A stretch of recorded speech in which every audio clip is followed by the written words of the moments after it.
इस वीडियो में हम पढ़ेंगे जैन धर्म, बौद्ध धर्म, शैव, वैष्णव, इस्लाम, ईसाई और पारसी धर्म के बारे में। तो चलिए शुरुआत करते हैं जैन धर्म के बारे में। जैन धर्म के संस्थापक और प्रथम तीर्थंकर रहे ऋषभदेव। जैन धर्म के, देखो हर धर्म के कोई ना कोई संस्थापक रहे हैं, तो जैन धर्म के संस्थापक किसे को माना जाता है? ऋषभदेव को माना जाता है। ऋषभदेव को जैन धर्म के संस्थापक माना जाता है और यही प्रथम तीर्थंकर भी हैं। क्या कहते हैं इनको? प्रथम तीर्थंकर। तो जैन धर्म में तीर्थंकर होते हैं, तो प्रथम जो तीर्थंकर हैं उनके नाम क्या थे? ऋषभदेव। टोटल कितने तीर्थंकर रहे हैं जैन धर्म में? 24 रहे हैं। 23 जो तीर्थंकर थे वो पार्श्वनाथ थे। कौन थे? पार्श्वनाथ थे। और ये जो 24वें तीर्थंकर थे इनका नाम था महावीर स्वामी। महावीर स्वामी का जन्म बहुत इम्पोर्टेंट है, याद करना, 540 ईसा पूर्व में हुआ था। महावीर स्वामी का जन्म 540 ईसा पूर्व में हुआ था। बहुत ज़रूरी है इसे याद करना। ओके, तो कहाँ हुआ था? कुंडग्राम में हुआ था। कहाँ हुआ था? वैशाली में, कुंडग्राम में इनका जन्म हुआ था। इनके पिता का नाम सिद्धार्थ और माता का नाम त्रिशला था। पिता का नाम सिद्धार्थ और माता का नाम त्रिशला था। जो पिता हैं सिद्धार्थ थे वो ज्ञात्रक कुल के सरदार थे, जबकि माता जो थी त्रिशला वो लिच्छवी राजा चेटक की बहन थी। महावीर की पत्नी का नाम यशोदा और उनकी पुत्री का नाम अनुजा प्रियदर्शनी था। पत्नी का नाम यशोदा, याद रखना। इनकी जो पुत्री है इससे आप संबंध जरूर रखना, क्योंकि ये जो पुत्री है अभी इनके पति भी होंगे और जो कि महावीर स्वामी के दामाद कहलाएंगे, तो उनका नाम अभी आएगा। तो महावीर जी की पत्नी का नाम यशोदा। महावीर के बचपन का नाम वर्धमान था। महावीर के बचपन का नाम क्या था? वर्धमान था। महावीर स्वामी बाद में कहलाए। जब ये 30 वर्ष की उम्र के हो गए थे, तो 30 वर्ष की उम्र में इन्होंने संन्यास जीवन स्वीकार कर लिया था। अपने बड़े भाई नंदीवर्धन से अनुमति लेकर ये सन्यासी जीवन जीने के लिए तैयार हो गए। तब तक उनकी माता पिता की मृत्यु हो गई थी, तो बड़े भाई नंदीवर्धन ही इनके घर के मुखिया होंगे, तो उन्हीं से अनुमति लेकर ये सन्यासी जीवन को स्वीकार कर लेते हैं। तो इनके बचपन का नाम था वर्धमान। 12 वर्षों की कठिन तपस्या इन्होंने करी और 12 वर्षों की कठिन तपस्या के बाद महावीर जी को ऋजुपालिका नदी के तट पर जंभिक के इलाके के आसपास एक साल वृक्ष के नीचे इनको ज्ञान का बोध हुआ और जब इन्हें ज्ञान मिल गया तो इनका नाम भी चेंज हो गया। इनको जिन कहा जाने लगा, अर्हत कहा जाने लगा और निर्ग्रंथ कहा जाने लगा। हर एक के मतलब पता होने चाहिए। जिन का मतलब है विजेता, अर्हत का मतलब है पूज्य, निर्ग्रंथ का मतलब है बंधनहीन। निर्ग्रंथ कोई बंधन ही नहीं है। जिनका मतलब है विजेता, अर्हत का मतलब है पूज्य। महावीर ने अपने उपदेश प्राकृत भाषा में दिए थे। बहुत इंपॉर्टेंट है ये भी। महावीर जी ने अपने उपदेश प्राकृत भाषा में दिए थे और महावीर के अनुयायियों को निर्ग्रंथ कहा जाता था। महावीर के अनुयायियों को निर्ग्रंथ कहा जाता था, बंधनहीन। आगे समझते हैं क्या है इसमें इंपॉर्टेंट।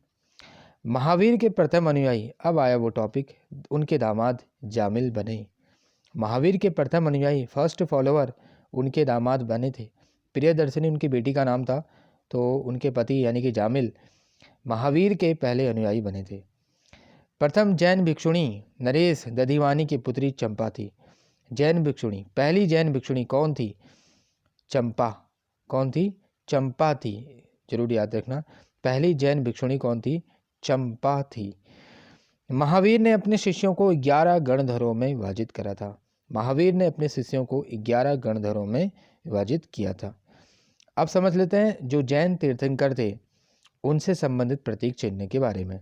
यहाँ से मिलान करो में क्वेश्चन आता है।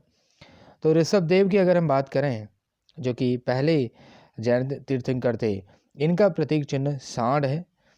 अजीतनाथ द्वितीय, उनका प्रतीक चिन्ह हाथी। मेन पर जाते हैं सीधे। ऋषभदेव वेरी इंपॉर्टेंट है। उसके अलावा अरिष्टनेमी काफ़ी इंपॉर्टेंट है, 22वें तीर्थंकर थे। शंख इनका प्रतीक चिन्ह है। अरिष्टनेमी के बारे में नोट में बताया गया है कि भगवान कृष्ण के निकट संबंधी माना जाता है इनको, अरिष्टनेमी को। पार्श्वनाथ 23वें तीर्थंकर थे और इनका जो प्रतीक चिन्ह है वो सर्प है, सर्प। महावीर का सिंह, तो ये चार तो वेरी इंपॉर्टेंट है। ऋषभदेव का प्रतीक चिन्ह सांड, अरिष्टनेमी का शंख, पार्श्व का 23वें तीर्थंकर थे सर्प और महावीर का सिंह, महावीर का सिंह। ओके, अब हुआ क्या, लगभग 300 ईसा पूर्व की बात है, 300 ईसा पूर्व की बात है। हमें ये तो हमने पढ़ा था कि 540 ईसा पूर्व में महावीर जी का जन्म हुआ था, जिनके बचपन का नाम क्या था, वर्धमान था। क्या नाम था, वर्धमान। तो 300 ईसा पूर्व की बात है। मगध में पड़ा अकाल, मगध में पड़ गया अकाल, भीषण अकाल पड़ा। और इस भीषण अकाल की स्थिति में भद्रभाऊ अपने शिष्यों के साथ, ये जैन गुरु थे भद्रभाऊ, ये अपने शिष्यों के साथ चले गए कर्नाटक। कहाँ चले गए, कर्नाटक चले गए। जबकि दूसरे जो गुरु थे स्थूलभद्र, वो मगध में ही रहे। स्थूलभद्र कहाँ रहे, मगध में ही रहे, जबकि भद्रबाहु चले गए कर्नाटक अपने शिष्यों के साथ। लेकिन बाद में वापस लौटे, भद्रबाहु बाद में वापस लौटे, मगध लौटे। तो मगध के साधुओं से उनका क्या हो गया, मतभेद हो गया। क्या हो गया, मतभेद हो गया। मतभेद होने की वजह से जैन धर्म दो भागों में बढ़ गया। जैन मत, श्वेतांबर और दिगंबर। श्वेतांबर और दिगंबर कौन किसके हैं, बहुत आसान है समझना। भद्रबाहु गए थे कर्नाटक ना, इन्होंने क्या कर दिया था, मगध को छोड़ दिया था, कर्नाटक चले गए थे। तो इतनी लंबी दूरी उन्हें तय करी तो इनको निर्वस्त्र रहना पड़ा। नग्न रहने वाले जो कहलाए वो दिगंबर, वो भद्रबाहु के शिष्य कहलाए। भद्रबाहु के शिष्य दिगंबर कहलाते हैं, यानी कि नग्न रहने वाले। तो आप समझ लीजिए इतना लंबा समय इन्होंने तय किया और इतने लंबे समय काल में हो सकता है इनके सामने बहुत सारी कठिनाइयाँ आई होंगी और एक जरूरी हो गया, वो परिस्थितियों ने इनको बना दिया होगा। ये हम इमेजिन कर रहे हैं, ठीक है, आप इसको सत्य मत मानना। हमें याद करना है कि Digambar is link to Bhadrabahu वाला। तो दिगंबर जो हैं भद्रबाहु के शिष्य कहलाते हैं और स्थूलभद्र उल्टा उसका श्वेतांबर कहलाते हैं, श्वेत वस्त्र धारण करने वाले।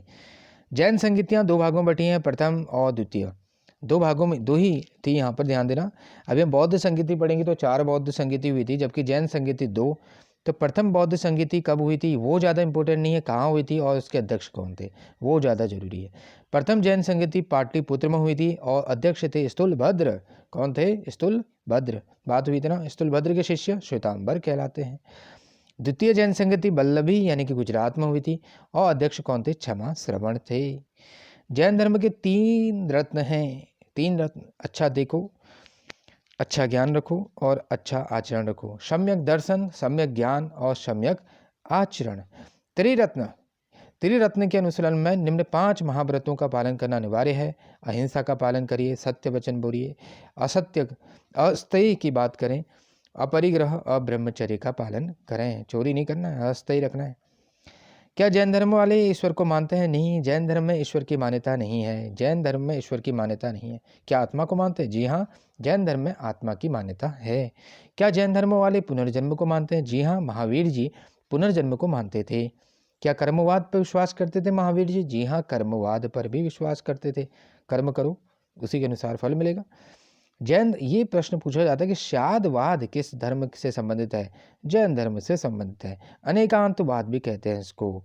इसके अलावा जैन धर्म ने अपने जो आध्यात्मिक विचार लिए हैं वो सांख्य दर्शन से लिए हैं।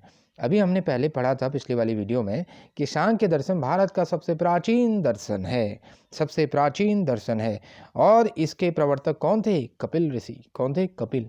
कौन थे इसके प्रवर्तक, कपिल थे। सांख्य दर्शन के अनुसार कुल हमने ये भी पढ़ा था, कुल तत्वों की संख्या कितनी है, 25 है। कुल तत्वों की संख्या कितनी है, 25 है। और प्रथम तत्व प्रकृति है, ये बात हमने पढ़ी थी। जैन धर्म को मानने वाले राजा, जैन धर्म को मानने वाले राजा, जैसे जैसे हम आगे बढ़ते रहेंगे इन राजाओं के नाम भी हमें पता हो जाएंगे। फिलहाल हम यहाँ पे पढ़ लेते हैं, वहाँ याद कराने की जिम्मेदारी फिर मेरी है। उदयन, वंद राजा, चंद्रगुप्त मौर्य, कलिंग नरेश खारवेल, राष्ट्रकूट राजा मोगवर, चंदेल शासक, ये सब बातें हम आगे पढ़ेंगे, क्या सही है क्या गलत है इसमें। मैसूर के गंग वंश के मंत्री, मैसूर के गंग वंश के मंत्री चामुंड के प्रोत्साहन से कर्नाटक के श्रवण बेलगोला में 10वीं शताब्दी के मध्य में विशाल बाहुबली की मूर्ति गोमतेश्वर की मूर्ति का निर्माण हुआ। तो याद रखना, गोमतेश्वर की मूर्ति का निर्माण हुआ था 10वीं शताब्दी में। 10वीं शताब्दी में मैसूर के गंग वंश के लोगों ने, मंत्री ने यह सब बनवाया था। क्या? गोमतेश्वर की मूर्ति बनवाई थी। ध्यान देना, 10वीं शताब्दी में मैसूर के गंग वंश के मंत्री ने। ओके, कहाँ बनी है? कर्नाटक के श्रवण बेलगोला में।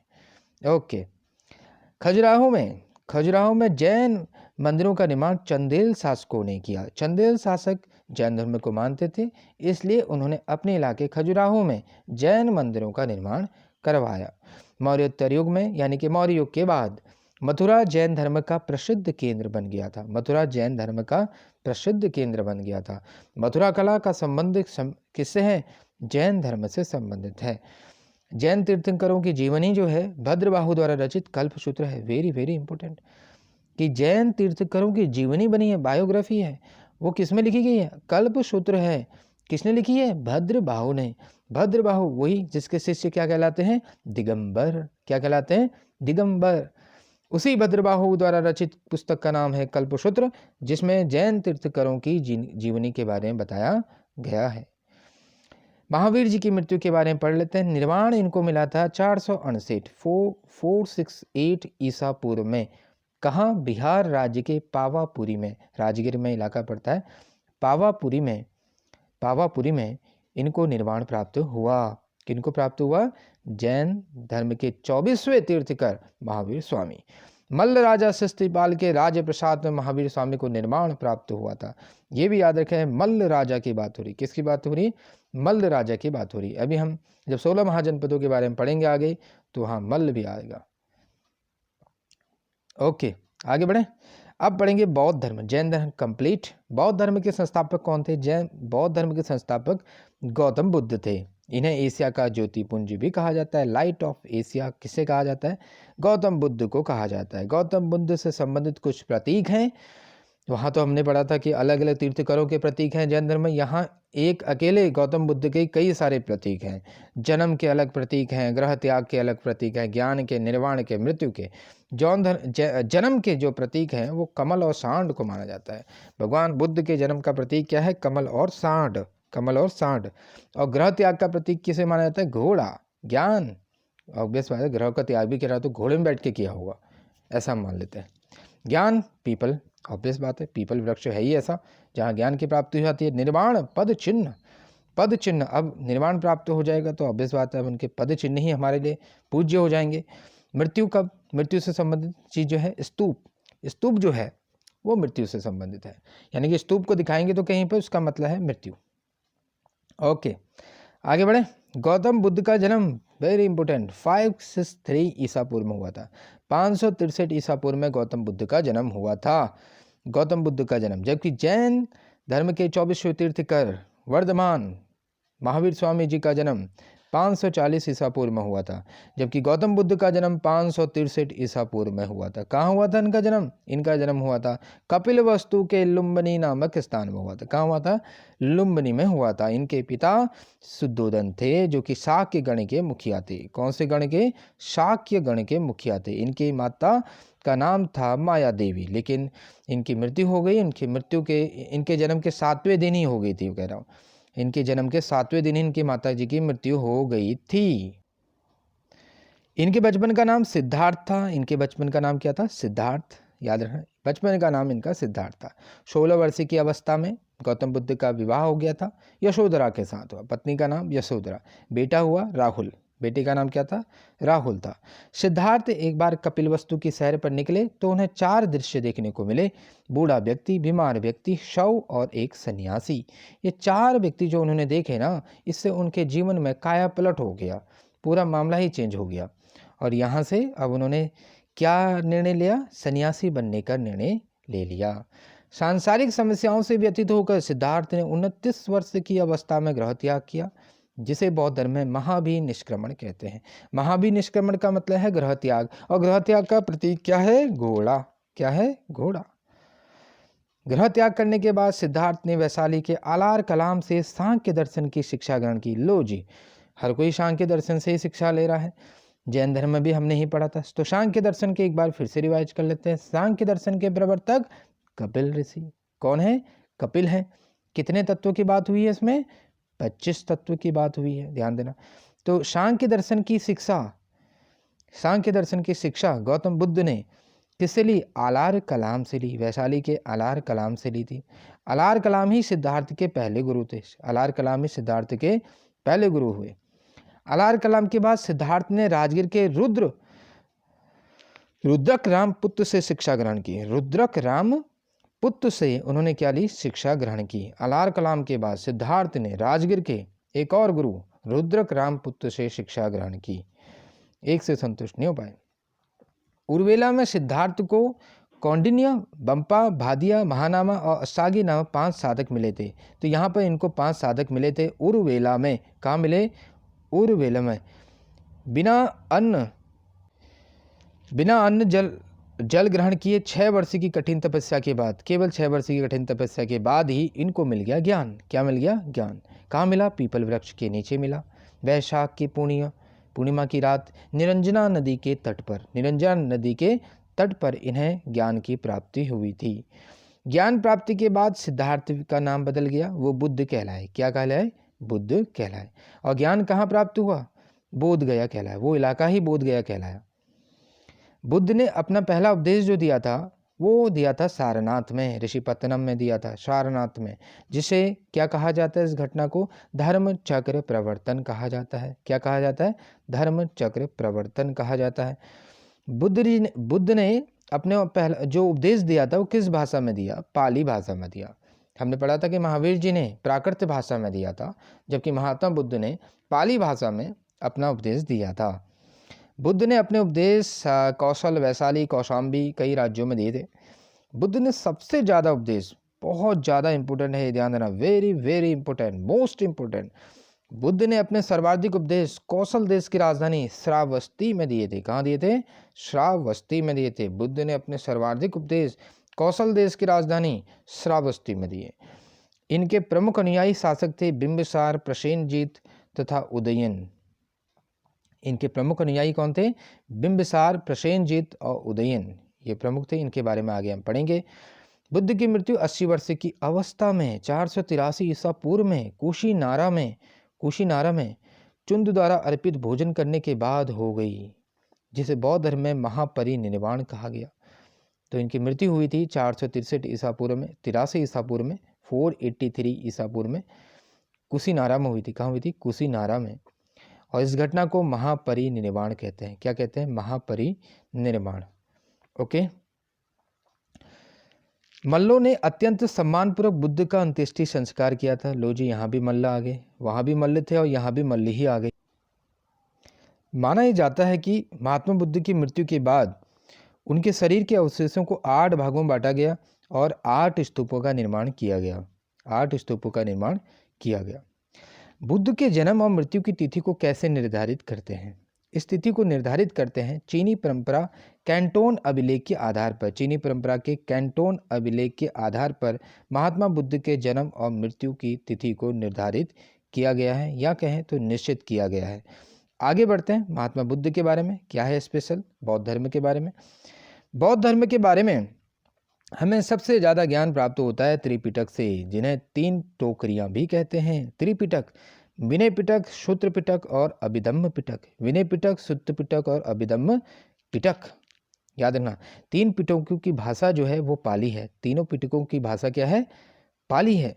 तीनों पिटकों की भाषा क्या है? पाली है, ये ध्यान देना। विनय पिटक में किसके बारे में जिक्र है? नियम कानूनों के बारे में। नियम कानूनों के बारे में। बौद्ध धर्म मूलतः अनिश्वरवादी है, यानी कि ये भी ईश्वर को नहीं मानता है और इसमें आत्मा की भी परिकल्पना नहीं की गई है, यानी कि आत्मा को भी नहीं मानता, जबकि जैन धर्म मानता था। बौद्ध धर्म में पुनर्जन्म की मान्यता है। बौद्ध धर्म में भी पुनर्जन्म की मान्यता है। तृष्णा को क्षीण हो जाने की अवस्था को ही बुद्ध ने निर्वाण कहा। निर्वाण का मतलब किससे है? जब तृष्णा आपकी खत्म हो जाए, इच्छा का खत्म होना। विश्व दुखों से भरा है, ये सिद्धांत बुद्ध ने उपनिषद से लिया था। ये सिद्धांत बुद्ध ने दिया, विश्व दुखों से भरा है, और कहाँ से लिया था उन्होंने? उपनिषद से ही लिया था। बुद्ध के अनुयायी दो भागों में विभाजित थे, भिक्षुक और उपासक। बौद्ध धर्म के प्रचार के लिए जिन्होंने संन्यास ग्रहण किया उन्हें भिक्षुक कहते हैं, और गृहस्थ जीवन व्यतीत करते हुए बौद्ध धर्म अपनाने वालों को उपासक कहा गया। बौद्ध संघ में सम्मिलित होने के लिए न्यूनतम आयु कितनी थी? 15 वर्ष थी। बौद्ध संघ में सम्मिलित होने के लिए न्यूनतम आयु कितनी थी? 15 वर्ष थी। बौद्ध संघ में प्रविष्टि होने को उपसंपदा कहा जाता था। अगर कोई व्यक्ति बौद्ध संघ में शामिल होना चाहता है तो उस प्रक्रिया को हम उपसंपदा कहेंगे। और बौद्ध धर्म के 3 रत्न माने जाते हैं, बुद्ध, धम्म और संघ। बुद्ध, धम्म और संघ को बौद्ध धर्म के त्रिरत्न कहा जाता है। बौद्ध धर्म के अंतर्गत 4 मुख्य सभाएं हुई, प्रथम, द्वितीय, तृतीय और चतुर्थ संगति। तो इनके बारे में जरूरी है कि इनका इलाका और 3 चीज़ें हैं, स्थान, अध्यक्ष और शासनकाल। पहली बौद्ध संगति हुई थी राजगृह में, दूसरी हुई थी वैशाली में, तीसरी हुई थी पाटलिपुत्र में और चौथी हुई कुंडलवन में। पहली बौद्ध संगति के समय शासनकाल राजा कौन था? अजातशत्रु था। किसके शासनकाल में पहली बौद्ध संगति हुई थी? अजातशत्रु के शासनकाल में पहली बौद्ध संगति हुई थी। दूसरी बौद्ध संगति जो हुई थी कालाशोक के शासनकाल में हुई। कालाशोक के शासनकाल में दूसरी बौद्ध संगति हुई। और तीसरी बौद्ध संगति जो हुई थी वो हुई थी अशोक के समय काल में। तीसरी बौद्ध संगति अशोक के समय काल में। चतुर्थ बौद्ध संगति हुई थी कनिष्क के शासन काल में। तो राजाओं के नाम तो बहुत जरूरी है याद करना। पहली बौद्ध संगति अजातशत्रु के शासनकाल में, दूसरी बौद्ध संगति कालाशोक के समय काल में, तीसरी बौद्ध संगति अशोक के शासनकाल में और चतुर्थ बौद्ध संगति कनिष्क के शासनकाल में। अध्यक्ष ज़्यादा इंपोर्टेंट नहीं है फिलहाल।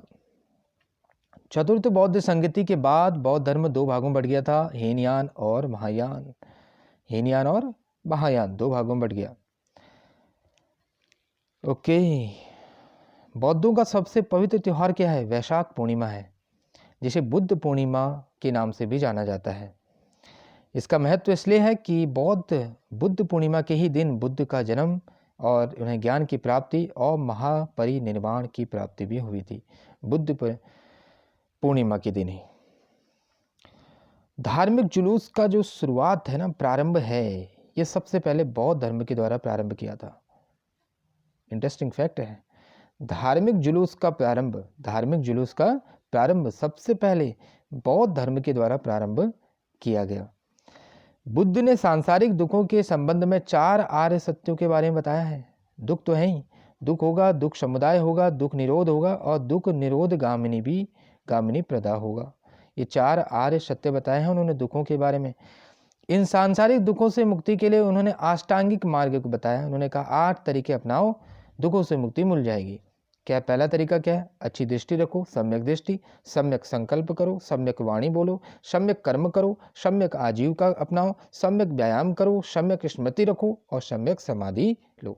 तो ये 8 तरीकों से दुखों से मुक्ति मिल सकती है। तो अष्टांगिक मार्ग, बुद्ध के अनुसार अष्टांगिक मार्ग का पालन करने के बाद मनुष्य हो जाता है भवपार, यानी कि तृष्णा उसकी नष्ट हो जाएगी और उसे मिल जाएगा निर्वाण।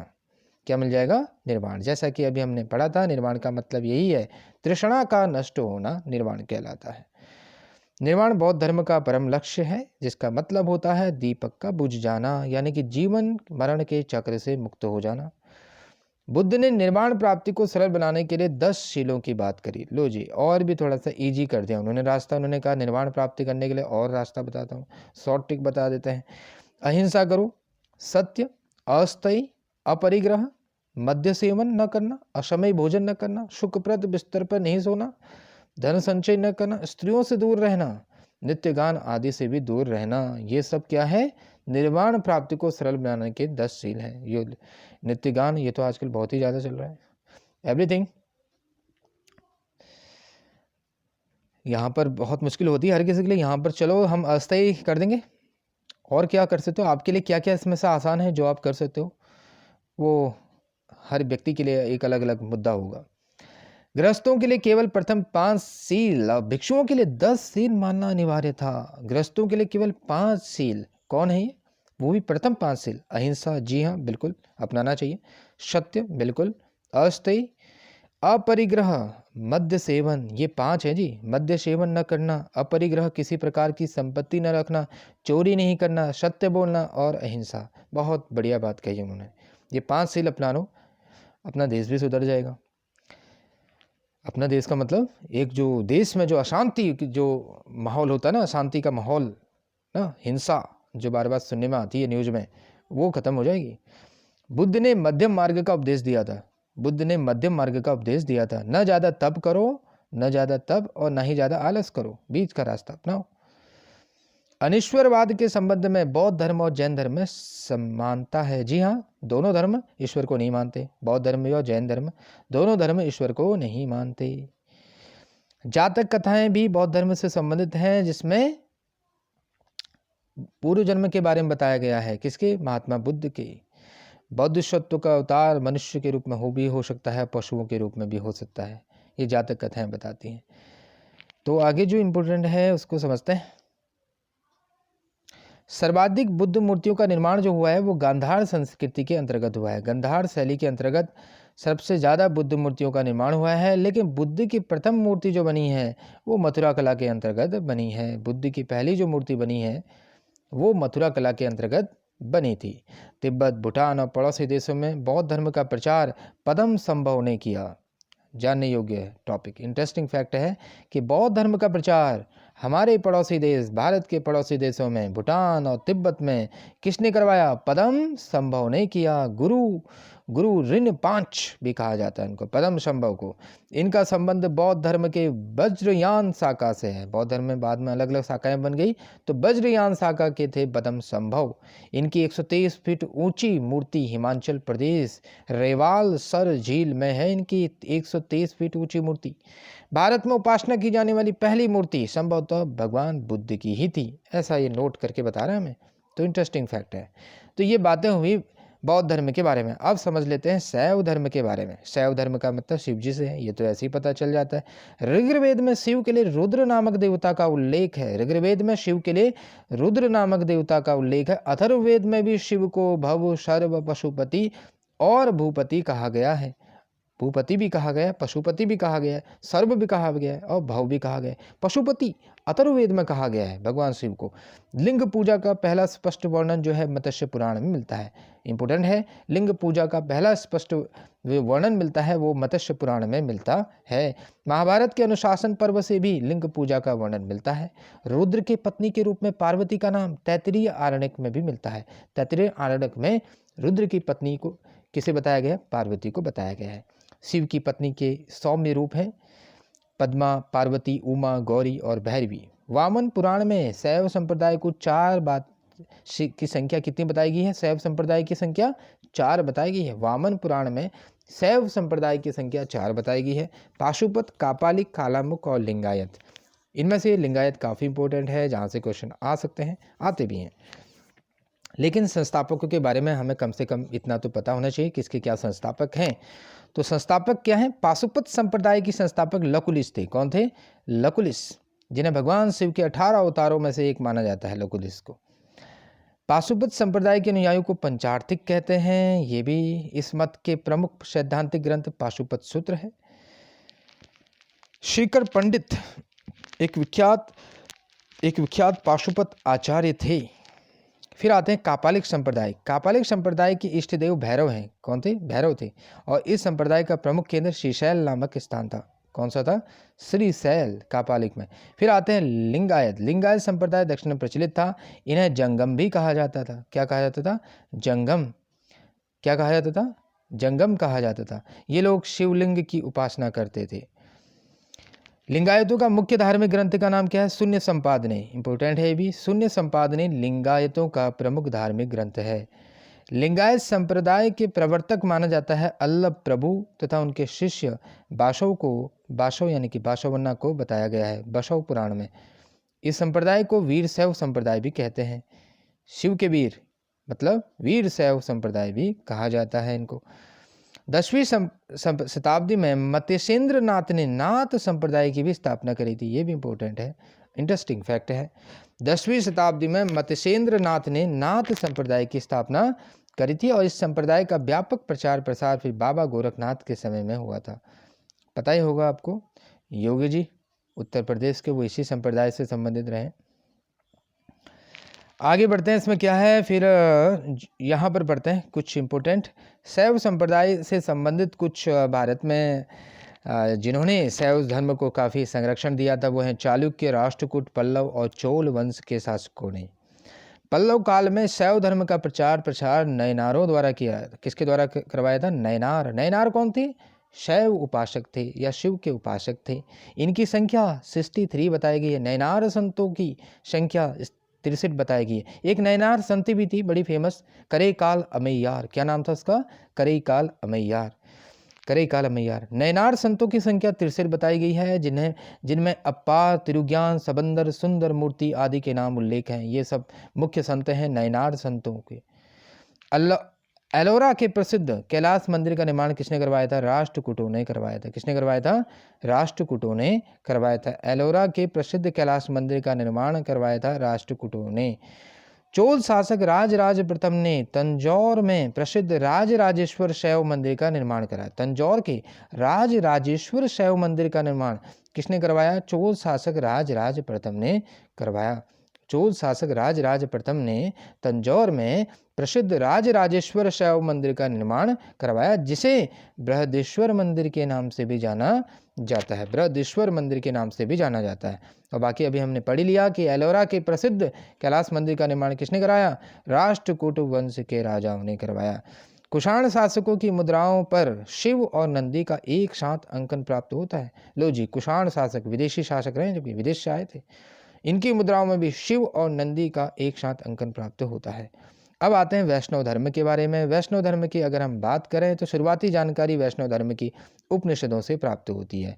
इसका विकास जो है भगवत धर्म से होता है। और नारायण के पूजक मूलतः पंचरात्र कहे जाते थे। क्या कहे जाते थे? पंचरात्र कहे जाते थे। वैष्णव धर्म के प्रवर्तक कृष्ण थे, जो वृषण कबीले के थे और जिनके निवास स्थान मथुरा था।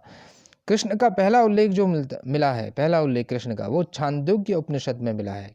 कौन से उपनिषद में मिला है? छांदोग्य उपनिषद में कृष्ण का पहला उल्लेख मिला है।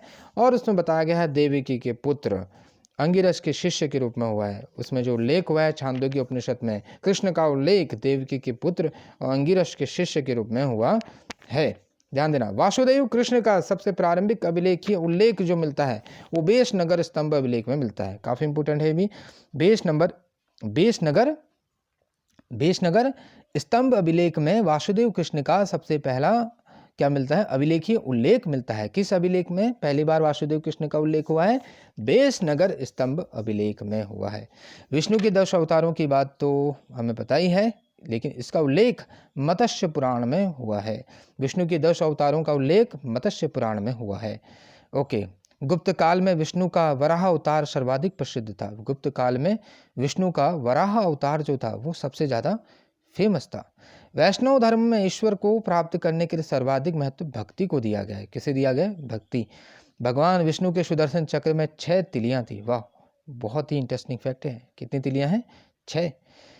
अब आते हैं कुछ संप्रदाय के बारे में। ये हैं प्रमुख संप्रदाय, मत और आचार्य। जी हाँ, मिलान करो में क्वेश्चन आते हैं यहाँ से। वैष्णव संप्रदाय के मत और उनके आचार्य। वैष्णव संप्रदाय के अंतर्गत यहाँ विशिष्टाद्वैत, इस मत के आचार्य थे रामानुज। द्वैत मत के आचार्य थे आनंद तीर्थ। शुद्धाद्वैत के आचार्य थे वल्लभाचार्य और द्वैताद्वैत के आचार्य थे निम्बार्क। तो ये भी याद रखना यहाँ से। रामानुज तो आगे हम पढ़ेंगे, इनका नाम आएगा। वल्लभाचार्य के बारे में भी आगे हम पढ़ेंगे भक्ति आंदोलन में। बरकरी संप्रदाय के संस्थापक माने जाते हैं नामदेव महाराष्ट्र में। श्री वैष्णव संप्रदाय के संस्थापक रामानुज को माना जाता है। इनकी पुस्तक ब्रह्मसूत्र है। परमार्थ के संस्थापक रामदास दासबोध पुस्तक है। राम भक्त के रामानंद, अध्यात्म रामायण इनकी पुस्तक है। अंकोर वाट का मंदिर कंबोडिया के राजा सूर्यवर्मा द्वितीय ने बनवाया था। अंकोर वाट कहाँ है? कंबोडिया में। अंकोर वाट का मंदिर जो है कंबोडिया में है, कंबोज। ये किसने बनवाया था? वहाँ के राजा सूर्यवर्मा द्वितीय ने बनवाया था। इस मंदिर में 10.5 फीट ऊंची भगवान विष्णु की मूर्ति स्थापित है। मतलब एक समय ये भी था कि दक्षिण पूर्वी एशिया में हिंदू धर्म जो था वो अस्तित्व में था। इस्लाम धर्म में आते हैं तो इस्लाम धर्म के संस्थापक हजरत मोहम्मद साहब हैं और इनका जन्म हुआ था 570 ईस्वी में मक्का में हुआ था। कहाँ हुआ था? मक्का में हुआ था। पिता का नाम माता का नाम ज़्यादा इम्पोर्टेंट नहीं है। और ज्ञान की प्राप्ति जो इनको हुई थी वो 610 ईस्वी में मक्का के पास हीरा नामक गुफा में ज्ञान की प्राप्ति हुई थी। ज़्यादा इम्पोर्टेंट ये है कि हिजरी संवत की शुरुआत होती है 622 ईस्वी में। पैगंबर जब मक्का से मदीना की यात्रा चले गए थे, इसी यात्रा को हिजरा कहते हैं और यहीं से शुरू होती है हिजरी संवत की 622 ईसा पूर्व से, 622 ईस्वी से। ओके, शादी इनकी हो गई थी 25 वर्ष की अवस्था में खदीजा नामक विधवा के साथ हुई थी। पुत्री का नाम हमें मतलब नहीं है। ओके, अच्छा, यहाँ से हमें इस लायक तो नहीं है जो हमें पूछा जाए। भारत में सर्वप्रथम इस्लाम का आगमन, ये इम्पोर्टेंट है, वो हुआ था अरबों के जरिए 712 ईस्वी में। ये सन काफ़ी इम्पोर्टेंट है। 712 ईस्वी में अरबों ने सिंध जीत लिया था। 712 ईस्वी में अरबों ने सिंध जीत लिया था और सबसे पहले भारत के इसी भाग में इस्लाम एक महत्वपूर्ण धर्म बना था। 712 ईस्वी में, ये सन काफ़ी इम्पोर्टेंट है। अरबों ने सिंध जीत लिया था। अरबों ने सिंध जीत लिया था। ईसाई धर्म में संस्थापक ईसा मसीह। ईसाई धर्म का प्रमुख ग्रंथ बाइबल है, ये पता ही है। ईसा के जन्म दिवस को क्रिसमस के रूप में माना जाता है। ईसा मसीह का जन्म कई लोगों को ये भी नहीं पता होता है। तो ईसा मसीह का जो जन्म हुआ था वो जेरूसलम के निकट बैथलेहम नामक स्थान पर हुआ था। जेरूसलम याद कर लीजिए, जेरूसलम बड़ा विवादित स्थल है। माता का नाम इनका मेरी, पिता का नाम जोसेफ। ज़्यादा इम्पोर्टेंट तो नहीं है। एंड्रूस पीटर इनके दो शिष्य थे। हाँ, एज इंटरेस्टिंग फैक्ट है, ईसा मसीह को सूली पर रोमन गवर्नर पोंटियस ने चढ़वाया था। इन्होंने सूली पर चढ़वा दिया था ईसा मसीह को। 33 ईस्वी में इनको सूली पर चढ़ाया गया था। इंटरेस्टिंग फैक्ट है। इनका सबसे पवित्र चिन्ह जो है क्रॉस है। ईसाइयों का क्रॉस चिन्ह होता है। ईसाई त्रि तत्व में विश्वास रखते हैं। ईश्वर पिता, ईश्वर पुत्र, ईश्वर पवित्र आत्मा, ये सब कुछ यही है, ईश्वरी है। तो यहाँ पर होता है टॉपिक ख़त्म। और पारसी धर्म के साथ पारसी धर्म को भी समझ लेते हैं। पारसी धर्म के पैगंबर जो हैं जरथुष्ट ईरानी थे, जरथुष्ट थे। इनकी शिक्षाओं का संकलन जो है वो जैन अवेस्ता नामक ग्रंथ में है। तो ये ग्रंथ का नाम याद कर लेना। इनकी शिक्षाओं का जो संकलन है, जरथुष्ट की शिक्षाओं का जो ग्रंथ संकलन है वो जैनदा अवेस्ता नामक ग्रंथ में है। जैनदा अवेस्ता यानी कि पारसियों का धार्मिक ग्रंथ है। इनकी मूल शिक्षा का सूत्र है सद विचार, सद वचन, सद कार्य, वही है सत्कर्म वाला।